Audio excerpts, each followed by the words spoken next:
Hey guys, কালকে আমার সাথে একটা খুব ভয়ঙ্কর একটা ঘটনা হয়েছে। ওটার রিজন আমি এখনো অবধি খুঁজে বার করতে পারিনি।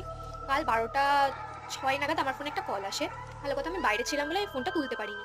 তো তারপর ১২টা ১৩ নাগাদ আমি কলটা ঘুরিয়ে করি। দেন তখন বলে এই নাম্বারটা এখানে এক্সিস্টই করে না। তো আমাকে কলটা কে করেছিল আমি এটাই খুঁজে বার করতে পারছি না, আর নিজেও বুঝতে পারছি না যে আমাকে কলটা কে করেছিল। তো তোমরাও দেখে নাও। এই যে নাম্বারটা এইটা। তো এই যে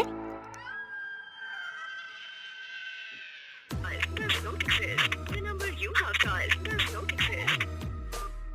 তো আমি যতটা জানি অনেকের মুখে শুনেছি যে এই দুনিয়ায় নাকি যারা এক্সিস্ট করে না তারা এরমভাবে আমাদের সাথে কানেক্ট হতে চায়। তো আমি তো খুব ভয় পেয়েছি এগুলো শুনে। আমি জানি না এটা কতটা সত্যি কতটা মিথ্যে। আমার কাছে একটা কাল কল এলো, আমি দেখলাম। তারপর সবার কাছে এগুলো শুনলাম। তো তোমাদের কাছে যদি এরম কোনো ব্যাপার হয়ে থাকে তোমাদের সাথে, তো আমাকে কমেন্ট বক্সে জানিও যে এটা নরমাল না প্যারানরমাল কিছু, আমি বুঝতে পারছি না।